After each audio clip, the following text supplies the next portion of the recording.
Meron tayo walang tulog. Well, andito na si Kerwin. Buhay, ha? Buhay na buhay. Hindi na mamatay. From the airport, diretso siya, binok dito, pinrases lahat ng mga kailangan kunin sa kanya, lahat ng the usual booking procedures ginawa sa kanya, and later nakausapin siya ng mga investigador ng AIDG. Then after that, ito-turn over na siya sa HSS para doon sa loob ng ay endorse na doon sa detention center natin dito sa Kamkrami. Dong, naasiwa ko yung ginugordyahan nyo yung media. Dito na kayo, sige. Okay lang naman yun. Mga disiplinado naman yung mga tao na yun. Dito na kayo. Dito na kayo, sige. Alisan ka dyan. Dito kayo, sige. Kawawa naman yung kwan. Kawawa naman yung... Basta huwag kayo i-break yung linya, ha? Okay lang. Okay. Any question? First question from Mark Gabriel, followed by Henry at Wala. Mark? Sir, good morning.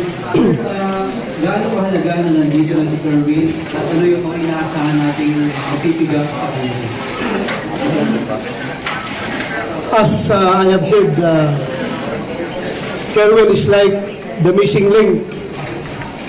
He is like the missing piece of the puzzle. Meron kahalaga yung kanya papel. Marami siyang maikukulik. At, well, sinabi niya sa akin, since namatay na yung father niya, he is willing to tell all. He is willing to tell everything that he knows regarding the illegal drug trade na kanyang pinasasadlakan, na kanyang kung saan siya na-involved. Sasabihin niya lahat kung sino yung supplier niya, sino yung distributor niya, upline, downline, protectors, lahat, nakinabang, sasabihin niya. That's how important he is. And marami pa. Marami pang akala natin, hindi pala ganito. With his presence, makukonfirm natin na ganito pala. Yan pala siya. Akala natin hindi ganon, pero masasabihin niya, makukonfirm natin na yun pala. Yan pala siya. Siya pala yun. Things like that. Sir, initially may mga personalities na bang nabanggit sa inyo? Marami. Pwede na hindi pa i-convert pa natin sa affidavit yung kanyang statement, then makipag-coordinate tayo sa DOJ kung ano magiging papel niya. Tatanggapin ba siya sa Witness Protection Program, which I suppose ikukunin siya ng DOJ as a witness. So, depende na. What is important is makuha natin siya ng sworn statement para with the presence of his lawyer, of course. Nalala mo, abogado, no? Andiyan na. Henry at Wala to be followed by Mark Macalalan. Sir, nabanggit ba ni Kerwin na since nandito na siya sa Campo Crame, natatakot pa rin ba siya sa mga police? Yeah. Takot ko mag-pulis. Takot ko mag-pulis. Ngayon, wala na akong takot sa pulis. Nakita ko yung kanilang pag-safety sa akin mula pagkuha nila doon sa Abu Dhabi hanggang dito sa Crame. Na-feel ko yung safety ko na safe na ako. Sir, may reaction ba siya regarding sa pagkakapatay mo sa kanyang tatay? Ano yung paniniwala niya dito? Sasabihin na niya sa affidavit niya. Sasabihin niya sa affidavit niya. Mark Macalalan to be followed by Ivan Maynilina. Good morning po. Sir, ask ko lang po kay Kerwin, pwede makuha yung sagot niya. Yung existence po ng Blue and Pink Book na pamamayari po ng tatay niya. Kasi according to attorneys Sulibaga, lawyer of Ormoc Mayor Richard Gomez, gawa-gawa lamang daw ito ni Albuera Chief Joe Espinido. And he was behind this Blue and Pink Book. Doon na yan sasabihin niya. That will be contained in sa pinamit. Mga vital pieces of information. Sasabihin niya yan doon. Ikaw ba nagbigay ng blue book o pink book? Di ba yung father mo, hindi ka? Yung father mo, di ba? Wala naman siya. Actually, nung lumabas yung blue book niya, green book niya, undaran na siya. Nandun na siya sa abroad. Yung father na lang niya, between his father at saka his late father at saka si Chief of Police ng Albuera na si Chief Inspector Espinido. Ivan Mayrina to be followed by Jeff Sir, Caparas. follow. Sir, regarding the Senator Lacson believes that some people, particularly the names listed in the Blue Book, are still in touch with Kerwin. At ito raw yung recipient ng campaign contributions noong 2016 elections. Meron pa po bang connection si Kerwin kahit nasa Abu Dhabi na siya sa ilang alleged protector niya here in the Philippines, especially high official sa government? Nung panahon ng eleksyon, meron siya mga sinusuportahan sa eleksyon, meron siya binibigyan ng pera. Pero as of now, nung undaran na siya, wala na daw siyang kontak. Wala na siyang kontak doon sa mga sinusuportahan niya. Pero inaamin niya na marami siyang sinusuportahan. May sinusuportahan siya noong eleksyon. Nagbigay siya ng pera. He cap up enough money during elections. Nilapitan siya. Ivan Mayrina to be followed by Jeff Caparas. Chief Pato, sir. Sa ngayon po, ano ang trato ng PNP kay Kerwin? Siya po ba ay isang arrested drug lord o siya po ay isang vital witness sa war against drugs? Both. I understand meron din po siyang standing warrants for other crimes. Kung sakali pong gamitin siyang witness para sa drugs, ano po ang mangyayari sa ibang mga kaso niya? Ipapaubayan namin sa DOJ yan. Kung paano diskarte ng DOJ yan. Sila na bahala mag-asikaso pagdating sa bagay na yan. But as of now, we are treating him both as an arrested suspect and as a witness. So gano'n, binabalance lang namin yung aming treatment sa kanya. Very vital siya sa kanya. Chief, with your indulgence, kung pwede po ako makapagtanong kay Kerwin, between the time na mangyari po ito, nung magsimulang pumutok ang kanilang pangalan, until the time that he was arrested, can you tell us, pwede mo ba sabihin sa amin, ano ang naging buhay mo, paano ka tumakas, paano ka nagtalo? Since nandito ka na rin naman, parang kwentuhan na lang.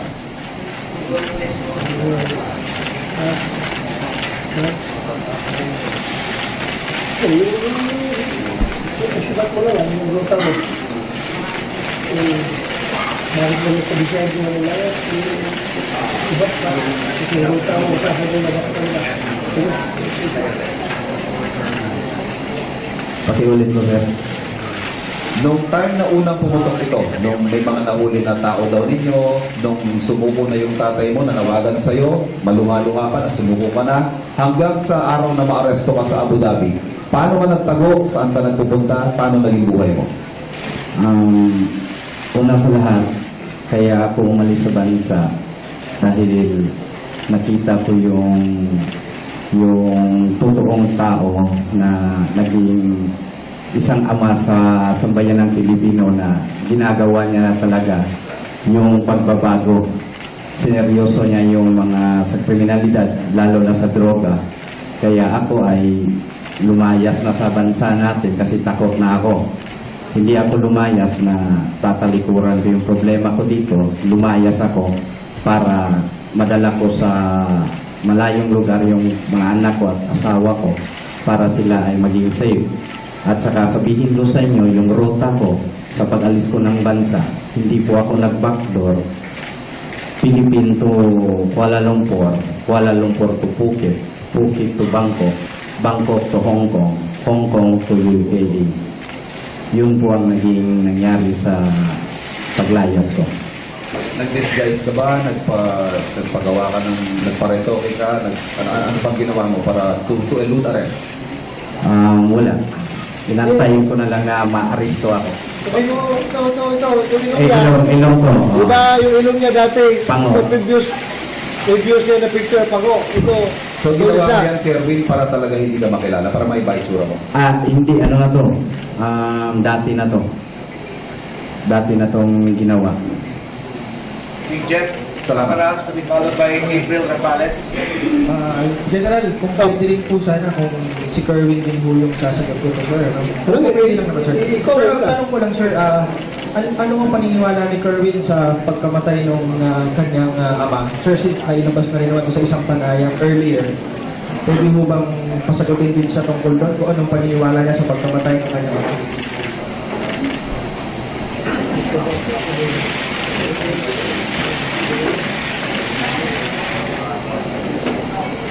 Ayaw daw niya muna sagutin. Doon lang sa binabit niya sabihin. Okay. Kasi that will propel another speculation Pero pag sir- magsagot siya. Pero sir, may lumabas na sa interview yata siya via phone. Na ano yung sinabi niya? Yun. Yung about niya doon, sir, kung yung paniniwala niya doon sa pagkamatay. Ano sinabi niya doon? Sinabi niya, Ramp out daw, sir. Ramp out.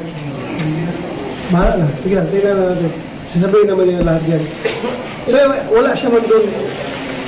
Wala niya yun. Yung kanyang, paano niya tinignan yung sitwasyon. Alam nga, bayan siya, father na yun eh. So, ganoon talaga pagtingin niya. So, meron na mga investigation doon. Sir, can we hear it straight from Kerwin? Ayaw nga daw niya magsabi. Sinabi Okay, niya. April Sinabi naman niya noon, di ba? O, huwag mo nang ulitin yun. Sinabi naman niya doon pala kaya. April Rapales, to be followed by Joy Cantos. Sir, good morning. Tanong po ulit ito para kay Kerwin Espinosa. Sir, habang nasa abroad ka po, ano po yung means of communication mo sa inyong pamilya? May sumuporta po ba sa inyo? Kasi sa information nun namin, nakatira po kayo sa isang high-end na apartment. May source po ba kayo ng income doon? Sino po yung sumuporta sa inyo?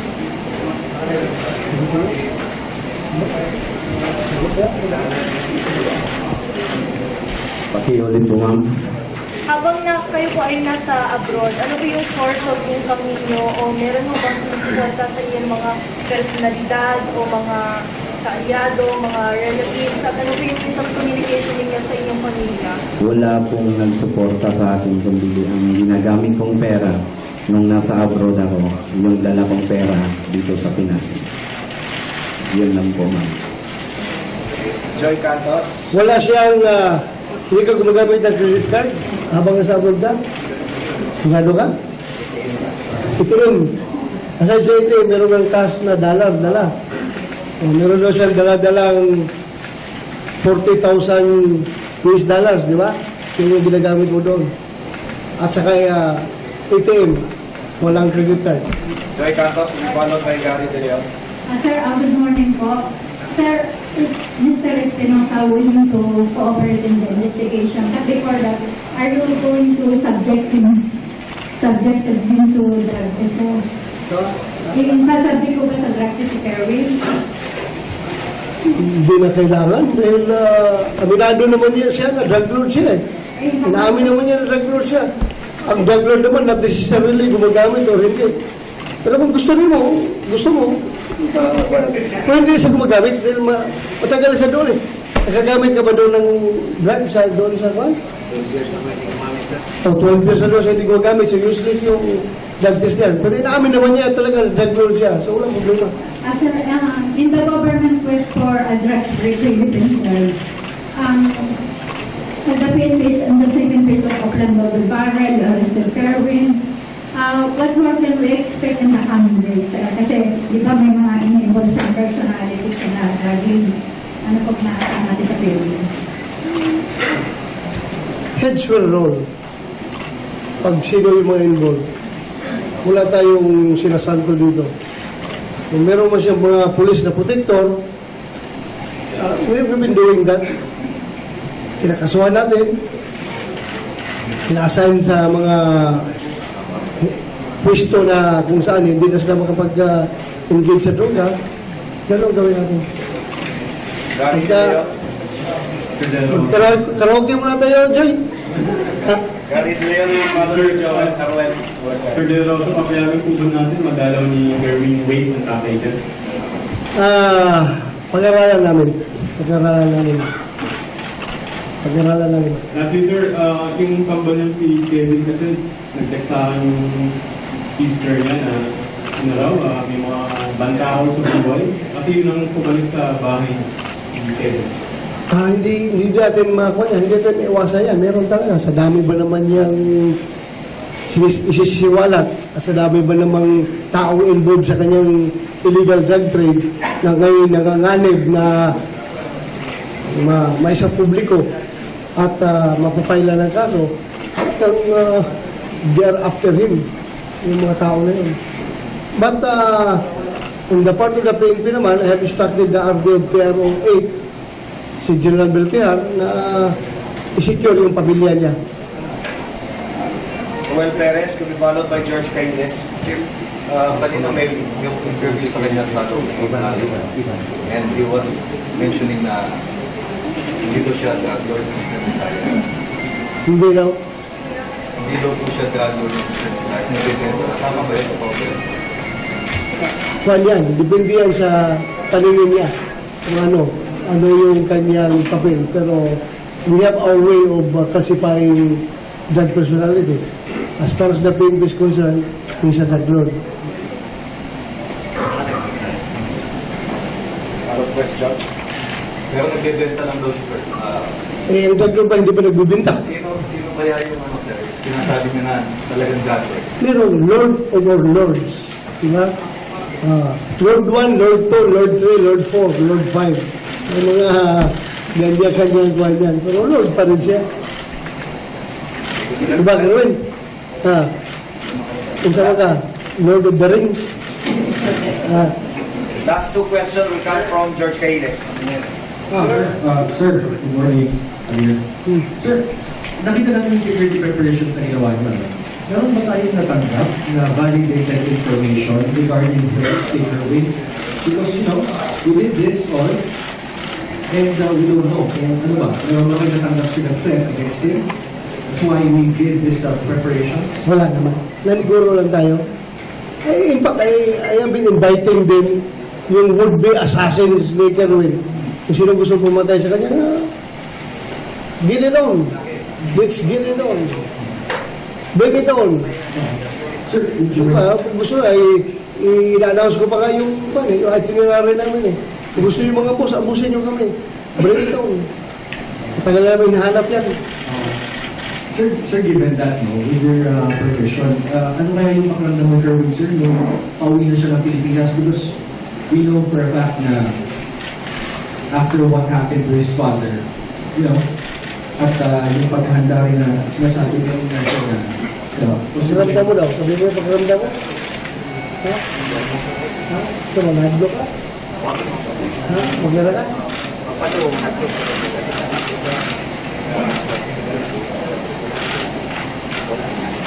Ay, papunta rin dito, takot na takot siya. Pero yung nakita, pagdating niya sa airport, nakita niya yung security preparation, okay na daw siya. Okay na daw siya. Sir, lastly, sa custodial center, sir, syempre, nandun din yung mga ibang high-profile detainees, sir. We have 2 senators there and we will be staying there. So, ano yung security, paano yung security arrangements doon, sir, sa loob? Isolated siya doon. General Director HSS. Sir? Isolated siya. Walang ibang kwan.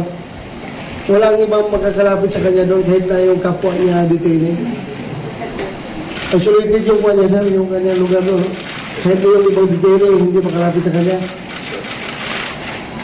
So yun, hindi makalapit sa kanya. Kahit na yung mga senador doon, hindi makalapit sa kanya. So, secure dito. So, pagkain, siguruhin natin na hindi siya malason.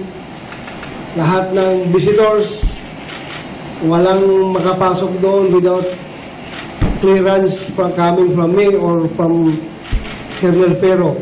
Dalawa lang magbigay ng clearance.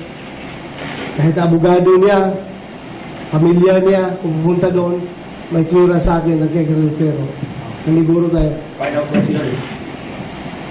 Sir, kung para kay Kerwin po tayo, kung makakausap po si Pangulo Duterte, ano po yung gusto mo sa inyo? Kung siya sa Pangulo?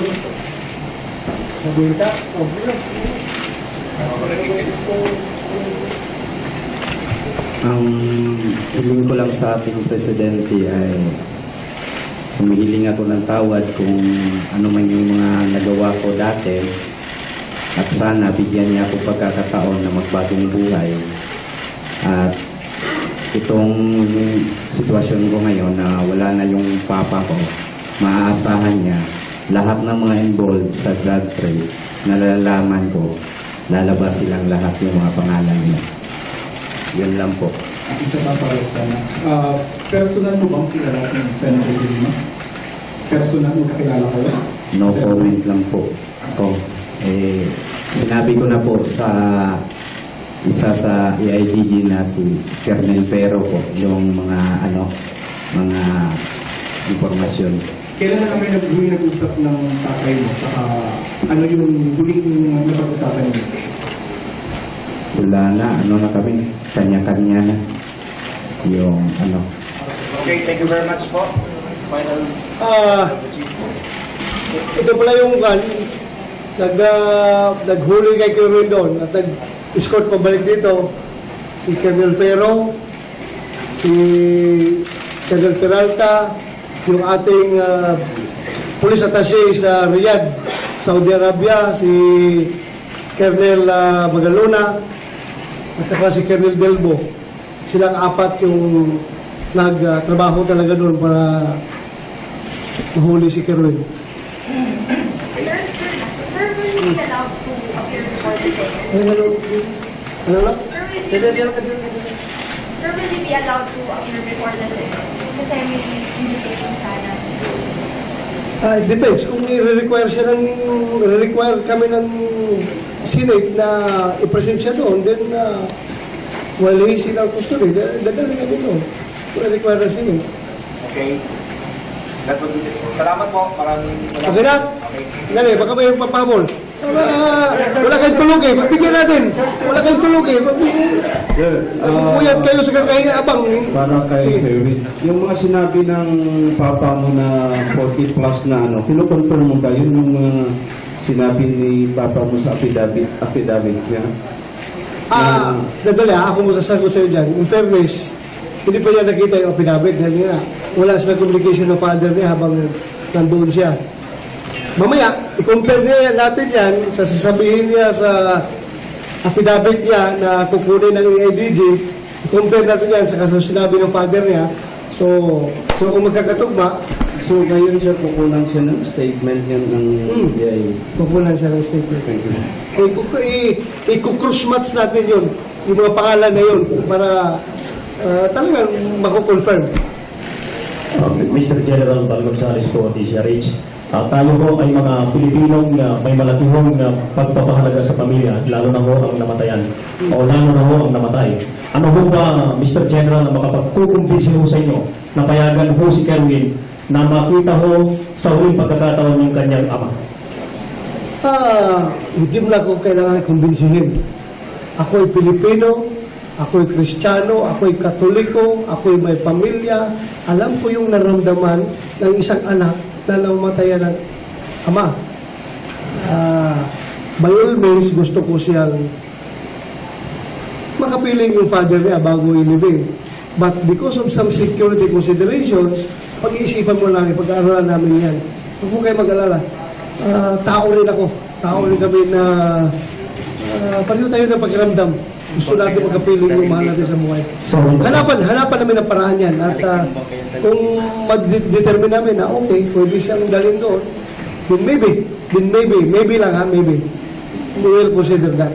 So, medyo sorry kung itatanong ko po ito, General, pero hirap po ang PNP na pangalagaan mo ang seguridad ni Kerwin sakaling siya ho ay papalit po sa Albuera.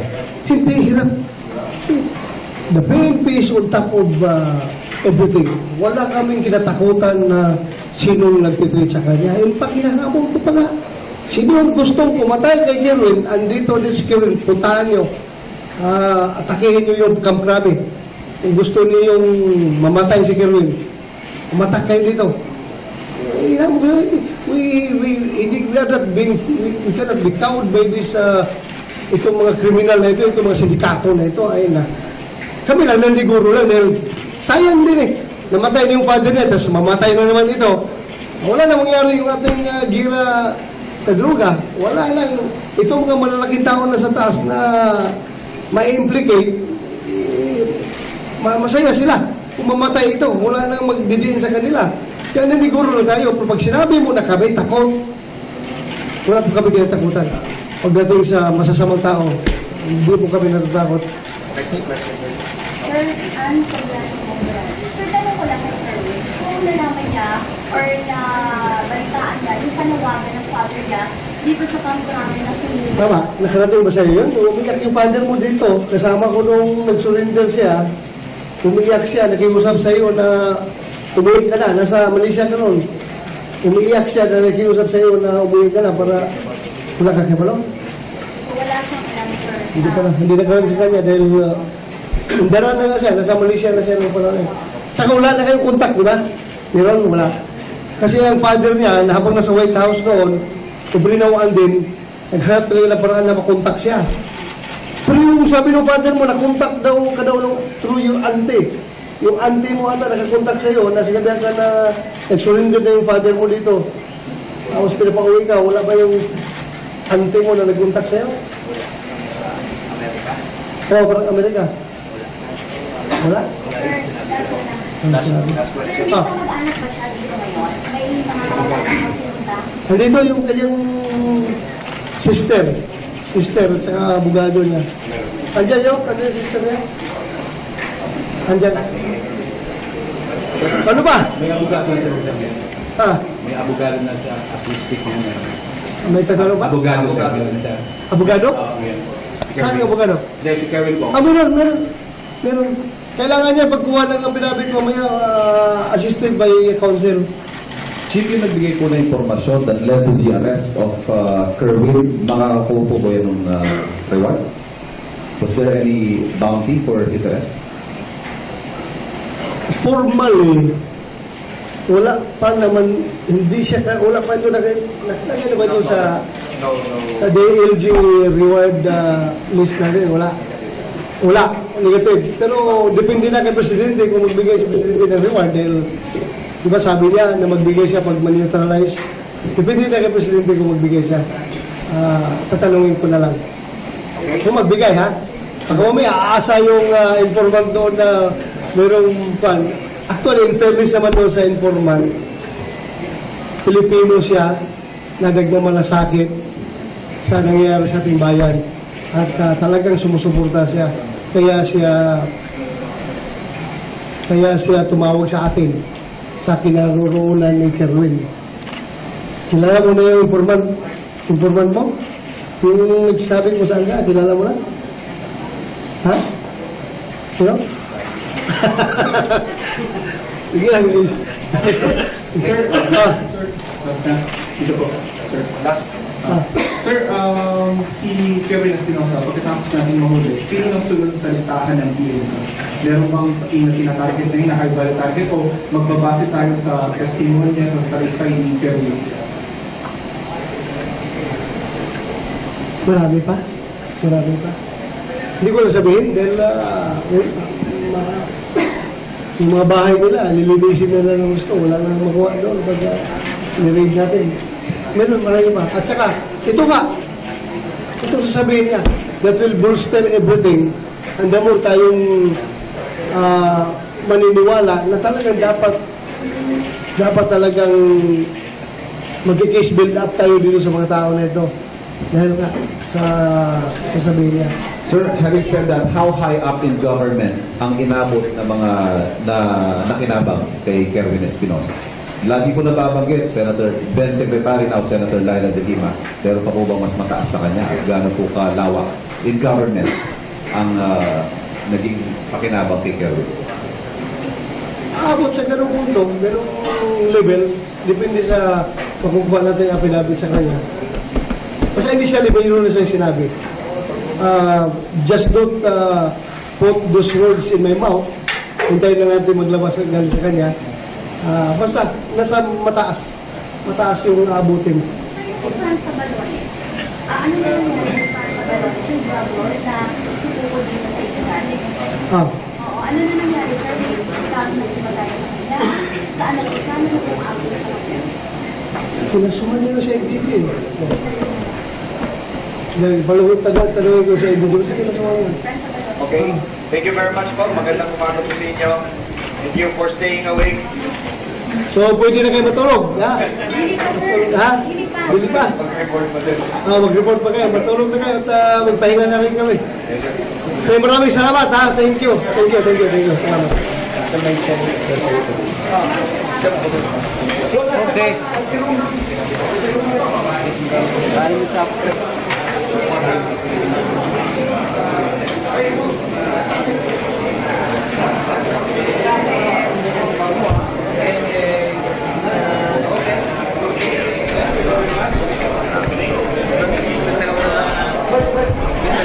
Sir, wag na. May mic ako rito, sir.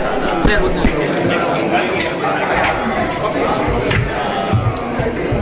Tanggalin ko na sa live. Sige.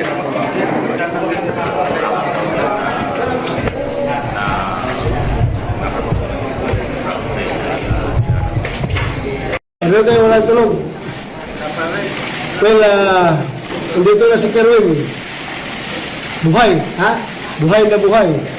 Hindi na mamatay.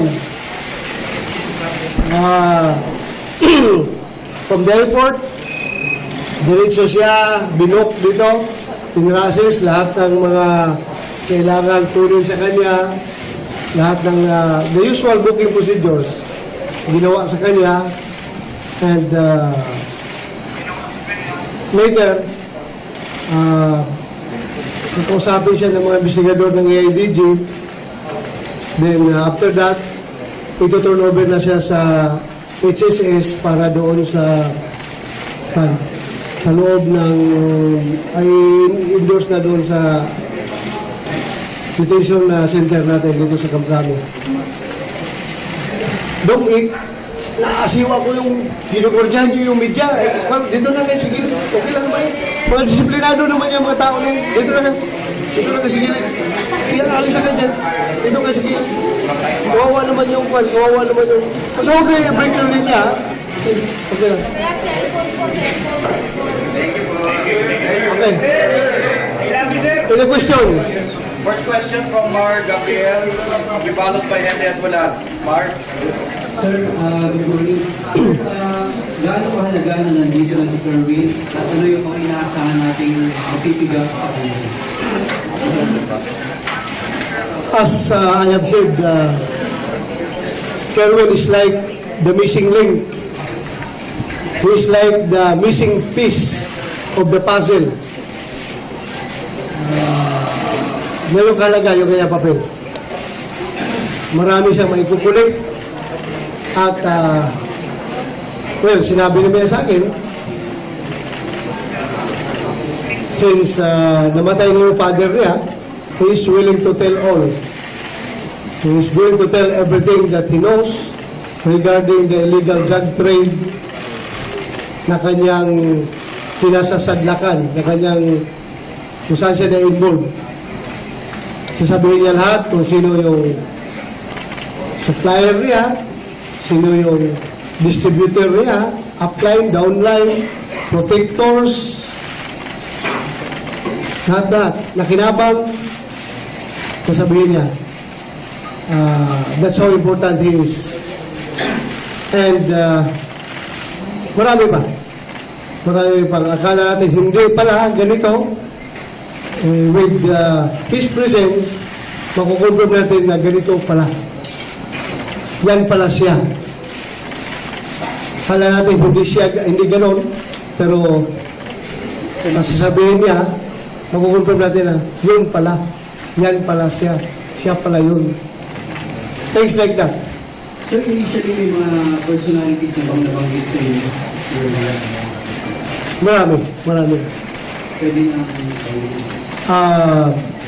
Hindi pa i-convert pa natin sa affidavit yung kanyang statement. Then, makipag-coordinate tayo sa DOJ kung ano magiging papel niya.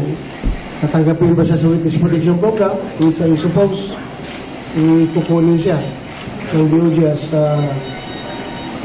witness.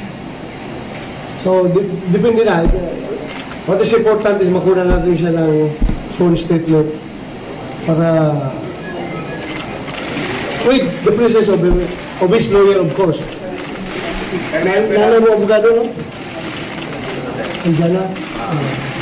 Henry Atwila to be followed by Mark Macalalan. Sir, nasabi pa ni Kerwin na since nandito na siya sa Campo Crame, natatakot pa rin ba siya sa mga police? Yeah. Takot ko sa police. Takot ko sa police. Ngayon, wala na akong takot sa pulis. Nakita ko yung kanilang pag-safety sa akin. In fact, I have been inviting them yung would-be assassins ni Kerwin. Kung sino gusto pumatay sa kanya, get it on. Let's get it on. Break it on. Sir, kung gusto, i-announce ko pa nga yung itinerary namin eh. Kung gusto yung mga boss, abusin nyo kami. Break it on. Matagal namin hinahanap yan.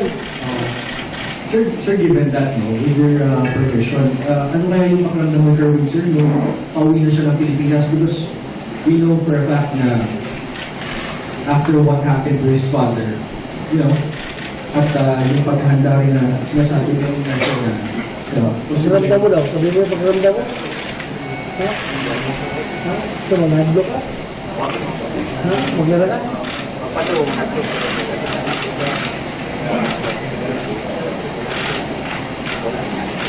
Ay, papunta rin dito, takot na takot siya. Pero yung nakita, pagdating niya sa airport, nakita niya yung security preparation, okay na daw siya. Okay na daw siya. Sir, lastly, sa custodial center, sir, syempre, nandun din yung mga ibang high-profile detainees, sir. We have 2 senators there and he will be staying there. So, ano yung security, paano yung security arrangements doon, sir, sa loob? Isolated siya doon. General Director HSS. Sir? Isolated siya. Walang ibang kwan. Walang ibang makakalapit sa kanya doon kahit na yung kapwa niya detainee. Isolated yung kwan niya, sir, yung kanyang lugar doon. Kahit na yung ibang detainee, hindi makalapit sa kanya. So yun, hindi makalapit sa kanya. Kahit na yung mga senador doon, hindi makalapit sa kanya. Secure dito. Yung pagkain, siguruhin natin na hindi siya malason. Lahat ng visitors, walang makapasok doon without clearance coming from me or from Colonel Ferro. Dalawa lang magbigay ng clearance. Kahit abogado niya, pamilya niya, kung pupunta doon, may clearance sa akin ng kay Colonel Ferro. Naniguro tayo. Final question. Sir, kung para kay Kerwin po tayo, kung makakausap po na si Pangulong Duterte, ano po yung gusto niya sa inyo? Siya, Pangulo. Sabihin ka? Okay. Ang hiling ko lang sa ating presidente ay humihiling ako ng tawad kung ano man yung mga nagawa ko dati at sana bigyan niya ako pagkakataon na magbagong buhay. At itong sitwasyon ko ngayon na wala na yung papa ko, maaasahan niya lahat ng mga involved sa drug trade, nalalaman ko, lalabas silang lahat yung mga pangalan niya. Yun lang po. Isa pa pala sana. Personal mo bang kilala si Senator Dilma? Personal mo kakilala kayo? No comment lang po. Ako, sinabi ko na po sa isa sa EIDG na si Colonel Ferro po yung mga mga impormasyon. Kailan na kami nag-usap ng tatay mo? Ano yung huling napag-usapan niyo? Wala na, na kami, kanya-kanya na yung Okay, thank you very much po. Final. ito pala yung naghuli kay Kerwin doon at nag-escort pabalik dito si Colonel Ferro, si Colonel Peralta, yung ating police attaché sa Riyadh, Saudi Arabia, si Colonel Magalona, at saka si Colonel Delbo. Silang apat yung nagtrabaho talaga doon para mahuli si Kerwin. Sir, will you be allowed to appear before the court? Wala. Meron daw siyang daladalang $40,000 US dollars, di ba? Yung ginagamit mo doon. At saka ATM, walang credit card. Joy Cantos, followed by Gary De Leon. Sir, good morning po. Sir, is Mr. Espinosa willing to cooperate in the investigation? But before that, are you going to subject him to drug test, sir? Sasabject ko ba sa drug test si Kerwin? Hindi na kailangan dahil aminado naman niya siya na drug lord siya eh. Inaamin naman niya na drug lord siya. Ang drug lord naman not necessarily gumagamit o hindi. Pero kung gusto mo, pero hindi siya gumagamit dahil matagal siya doon eh. Nakagamit ka ba doon ng drug doon sa kwan? 12 years na doon siya hindi gumagamit, so useless yung drug test niya. Pero inaamin naman niya talaga drug lord siya, so walang problema. Sir, in the government quest for a drug-free Philippines, at the phase, on the second phase of Oakland Double Barrel, arrested Kerwin, what more can we expect in the coming days? Kasi, di ba may mga ini-involve sa personalities na drugging, ano po na natin sa Philippines? Heads will roll. Pag sino yung mga involved. Wala tayong sinasanto dito. Kung meron man siyang mga police na protector, we've been doing that. Kinakasuhan natin, ina-assign sa mga pwesto na kung saan hindi na sila makapag-engage sa droga, gano'n gawin natin. Karaoke muna tayo, Joy. Gary De Leon, Mother Joel Arwen. Sir, De Leon, papayagan po ba natin madalaw ni Kerwin Wade ng tatay ka? Pag-aralan namin. Lastly, sir, yung kambal niya si Kevin kasi nag-text sa akin yung sister niya na may mga bantahaw sa buhay. Kasi yun ang pumalik sa bahay ni Kevin. Hindi natin makuha, hindi natin iwasan yan. Meron talaga. Sa dami ba naman yung isisiwalat? Sa dami ba namang taong involved sa kanyang illegal drug trade na ngayon nanganganib na maisa publiko at mapapayla ng kaso, hanggang they are after him, yung mga tao na yun. But on the part of the PNP naman, I have started the RD of PRO 8, si General Beltiar, na i-secure yung pamilya niya. Joel Perez, to be followed by George Caines. Chief, kanina may yung interview sa kanya sa and he was mentioning na hindi daw siya drug lord ng Mr. Visayas. Hindi daw. Hindi daw po siya drug lord ng Mr. Visayas. Nagdependo. Tama ba yun? Kwan yan, depende yan sa paningin niya. Kung ano yung kanyang papel. Pero we have our way of classifying drug personalities. As far as the PNP is concerned, he's a drug lord. Another question? Pero nagbebenta lang daw siya, sir. Ang drug lord ba hindi pa nagbibinta? Sino kaya yung sir? Sinasabi niya na talagang drug lord? Meron Lord over Lords. Diba? Lord 1, Lord 2, Lord 3, Lord 4, Lord 5. Yung mga ganyan-kanyang kwan yan. Pero Lord pa rin siya. Diba, Kerwin? Kung saan ka? Lord of the Rings. Last two questions will come from George Caines. Sir, good morning. Amir. Sir, nakita natin yung security preparation sa ginawa niyo.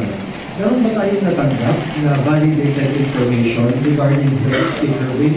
Because, we did this all and we don't know kung ano ba. Meron ba kayo natanggap silang threat against him? That's why we did this preparation. Wala naman. Naliguro lang tayo. Mula pagkuha nila doon sa Abu Dhabi hanggang dito sa Krami, na-feel ko yung safety ko na safe na ako. Sir, may reaction ba siya regarding sa pagkakapatay niya sa kanyang tatay? Ano yung paniniwala niya dito? Sasabihin na niya sa affidavit niya. Sasabihin niya sa affidavit niya. Mark Makalala to be followed by Ivan Maynilina. Good morning po. Sir, ask ko lang po kay Kerwin if pwede makuha yung sagot niya. Yung existence po ng Blue and Pink Book na pamamayari po ng tatay niya. Kasi according to attorneys Sulibaga, lawyer of Ormoc Mayor Richard Gomez, gawa-gawa lamang daw ito ni Albuena Chief Joves Pinito. And he was behind this Blue and Pink Book. Doon na yan sasabihin niya. That will be contained in sa affidavit.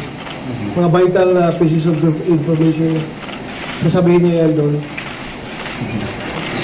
Ikaw ba nagbigay ng blue book o pink book? Di ba yung father mo, hindi ka?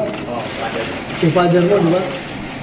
Wala naman siya. Actually, nung lumabas yung blue book niya, green book niya, undaran na siya. Nandun na siya sa abroad. Yung father na lang niya, between his father at saka his late father at saka si Chief of Police ng Albuera na si Chief Inspector Espinido. Ivan Mayrina to be followed by Jeff Caparas. Follow. Sir, regarding the Senator Lacson believes that some people, particularly the names listed in the Blue Book, are still in touch with Kerwin. At ito raw yung recipient ng campaign contributions noong 2016 elections. Meron pa po bang connection si Kerwin kahit nasa Abu Dhabi na siya sa ilang alleged protector niya here in the Philippines, especially high official sa government? Nung panahon ng eleksyon, meron siya mga sinusuportahan sa eleksyon, meron siya binibigyan ng pera. Pero as of now, nung undaran na siya, wala na daw siyang kontak. Wala na siyang kontak doon sa mga sinusuportahan niya. Pero naamin niya na marami siyang sinusuportahan. May sinusuportahan siya noong eleksyon. Nagbigay siya ng pera. He kept up enough money for during elections. Nilapitan siya. Ivan Mayrina to be followed by Jeff Caparas. Chief Bato, sir. Sa ngayon po, ano ang trato ng PNP kay Kerwin? Siya po ba ay isang arrested drug lord o siya po ay isang vital witness sa war against drugs? Both. I understand meron din po siyang standing warrants for other crimes. Kung sakali pong gamitin siyang witness para sa drugs, ano po ang mangyayari sa ibang mga kaso niya? Ipapaubala namin sa DOJ yan. Kung paano diskarte ng DOJ yan. Sila na bahala mag-asikaso pagdating sa bagay na yan. But as of now, we are treating him both as an arrested suspect and as a witness. So, gano'n, binabalance lang namin yung aming treatment sa kanya. Very vital siya sa kanya.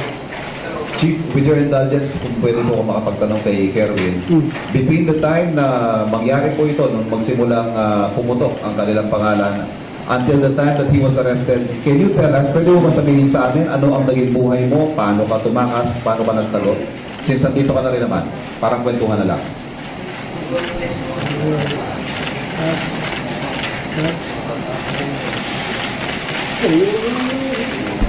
Isipat mo na lang, yung ruta mo. Bakit mo nagkabisaya din ang layas? Ibat pa. Yung ruta mo sa akin na bakit ang layas. Pakiulit mo, sir.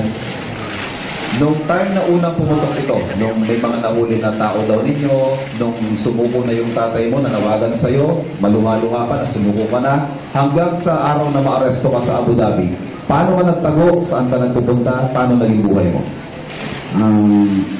Una sa lahat, kaya ako umalis sa bansa dahil nakita ko yung totoong tao na naging isang ama sa sambayan ng Pilipino na ginagawa niya na talaga yung pagbabago sineryoso niya yung mga sa kriminalidad, lalo na sa droga.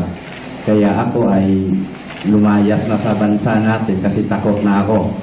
Hindi ako lumayas na tatalikuran ko yung problema ko dito. Lumayas ako para madala ko sa malayong lugar yung mga anak ko at asawa ko para sila ay maging safe. At saka sabihin ko sa inyo yung ruta ko sa pag-alis ko ng bansa. Hindi po ako nag-backdoor. Philippine to Kuala Lumpur, Kuala Lumpur to Phuket, Phuket to Bangkok, Bangkok to Hong Kong, Hong Kong to UAE. Yun po ang naging nangyari sa paglayas ko. Nag-disguise ka ba? Nagpagawa ka ng nagparetoke ka? Ano bang ginawa mo para to elude arrest? Wala. Inantayin ko na lang na ma-aristo ako. Ito. Yung ilong niya. Ilong ko. Diba yung ilong niya dati? Pango. Previous niya na picture, pango. Ito. So ginawa mo yan, Kerwin, para talaga hindi ka makilala, para maiba itsura mo? Hindi. Ano na to? Dati na to. Dati na tong ginawa. King Jeff Samaras to be followed by April Rapales.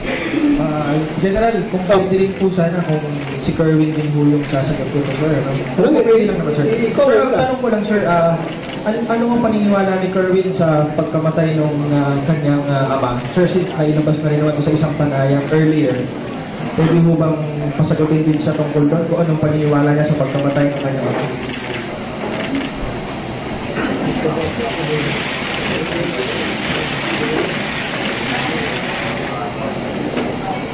Ayaw lang daw hindi mo lang sagutin. Doon lang sa pinabig niya sabihin. Okay. Kasi that will propel another speculation Pero, pag sir, magsagot siya. Pero sir, may lumabas na sa email, interview yata siya via phone. Na ano yung sinabi niya? Yun. Yung about niya dun, sir, kung yung paniniwala na doon sa pagkamatay. Ano sinabi niya doon? Ramp out daw, sir. Ramp out. Bahala na. Sige lang, tingnan lang natin. Sasabihin naman niya lahat yan. So, wala siya man doon. Wala niya yun. Yung kanyang, paano niya tinignan yung sitwasyon. Alam, bias siya, father niya yun. So, ganoon talaga pagtingin niya. So, meron na mga investigation doon. Sir, can we hear it straight from Kerwin? Ayaw nga daw niya magsabi. April Sinabi naman niya noon, di ba? Oo, kung ulitin yun. Sinabi naman niya doon pala kaya. April Rapales to be followed by Joy Cantos. Sir, good morning. Tanong po ulit ito para kay Colonel Espinosa. Sir, habang nasa abroad ka po, ano po yung means of communication mo sa inyong pamilya? May sumuporta po ba sa inyo? Kasi sa information nun namin, nakatira po kayo sa isang high-end na apartment. May source po ba kayo ng income doon? Sino po yung sumuporta sa inyo?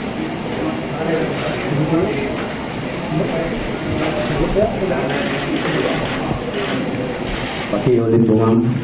Habang kayo po ay nasa abroad, ano po yung source of income ninyo o meron mo bang sumusuporta sa inyong mga personalidad o mga kaalyado, mga relatives, at ano po yung isang communication ninyo sa inyong pamilya?